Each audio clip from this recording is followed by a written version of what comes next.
Capítulo 1 – O tempo que se dobra. Há uma estranha e sutil curvatura no tempo que poucos percebem. Ela não aparece nos relógios, nem nos calendários. Não é marcada pelo tic-tac da existência comum. É um vinco secreto na realidade, um ponto de inflexão onde passado, presente e futuro se dão às mãos e dançam em silêncio. É nesse ponto exato, imperceptível aos olhos apressados, que começa a nossa história, no instante em que o tempo se dobra. Sempre me fascinou a ideia de que o tempo não é linear. Desde criança, eu sentia que algo estava fora do lugar. Quando fechava os olhos, às vezes via cenas que não tinham acontecido, mas que carregavam uma emoção tão viva quanto qualquer lembrança real. Eu não sabia ainda, mas aquelas imagens eram vislumbres de um futuro que já existia em algum lugar. Um futuro que não vinha depois, vinha de dentro. A ciência se esforça para manter o tempo em linha reta.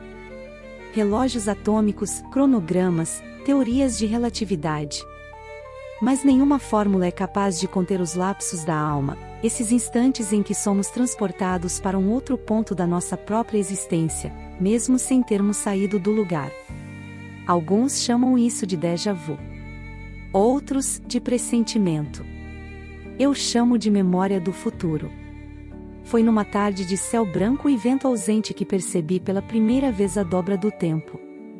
Eu estava sentado num banco de praça, observando as folhas secas girando em círculos, quando vi uma criança correndo entre as árvores. Ela usava uma capa vermelha, como um pequeno super-herói improvisado.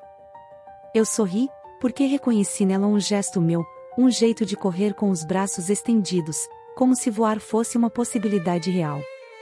Mas o que me assustou foi que eu me lembrava daquela corrida, não como um passado distante, mas como algo que ainda ia acontecer. E mais, eu sabia que aquela criança era meu filho. Um filho que ainda não havia nascido. Um filho que sequer tinha sido sonhado. O tempo havia dobrado. Voltei para casa em silêncio, como quem carrega um segredo antigo. As imagens não saíam da minha mente. A capa vermelha, o riso solto, as folhas rodopiando ao redor. Era como se uma parte de mim tivesse atravessado o véu do tempo e voltado com um bilhete escrito à mão.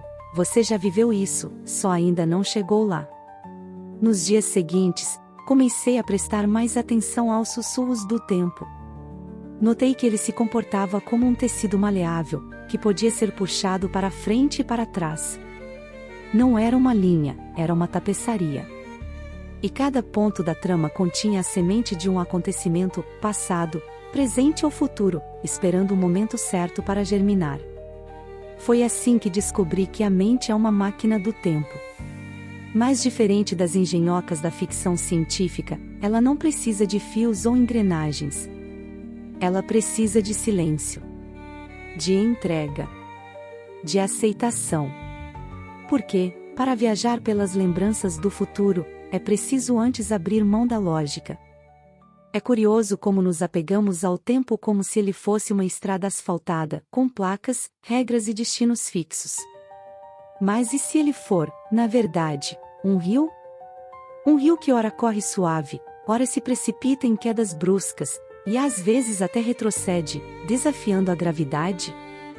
Se o tempo for um rio, então nossas memórias são ilhas, algumas já conhecidas, outras ainda por emergir. Em uma dessas viagens internas, fui parar em um quarto que não reconheci de imediato.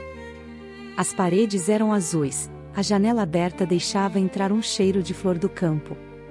Havia uma mesa de madeira com papéis espalhados, e uma caneca com chá ainda quente. No canto, uma mulher me olhava com olhos de saudade. Ela sorriu, como quem reencontra algo perdido, e disse meu nome em um tom que me desmontou. Eu sabia, naquele instante, que ela faria parte da minha vida. Mas até aquele momento, eu nunca a tinha visto. E então entendi, o futuro nos visita antes de chegar. Às vezes, através dos sonhos. Outras, nos lampejos de intuição. Ou ainda em pequenos detalhes que parecem deslocados do presente, um rosto que reconhecemos sem saber de onde, uma música que parece familiar mesmo sendo inédita, uma carta que parece ter sido escrita para nós antes que qualquer palavra existisse. Essas experiências foram se acumulando, como fragmentos de um quebra-cabeça maior. Eu anotava tudo, desenhava mapas mentais, fazia diagramas do tempo como se fosse possível domá-lo. Mas o tempo, esse ser escorregadio, não se deixa conter. Ele apenas se oferece, quando quer, a quem ousa vê-lo além do agora. Descobri que há pessoas que vivem presas no passado, alimentando saudades como se fossem cicatrizes eternas. Outras, obsessivamente voltadas para o futuro, buscando controle em meio ao desconhecido. E há quem viva apenas no presente, como se o agora fosse tudo o que existe. Mas eu aprendi a viver nas dobras, nos interstícios, na sobreposição sutil entre o que já foi e o que ainda será. Viver nas dobras do tempo é um ato de coragem. Exige aceitar que a lógica terá limites, que os sentidos às vezes mentem e que o coração pode ser mais preciso do que o raciocínio. É preciso confiar no invisível. Escutar o que ainda não foi dito. Acreditar que há lembranças esperando por nós lá adiante. Não sei se essas lembranças vêm de outras vidas, de dimensões paralelas ou de alguma parte esquecida da nossa consciência. Talvez todas essas explicações estejam certas, ou talvez nenhuma delas.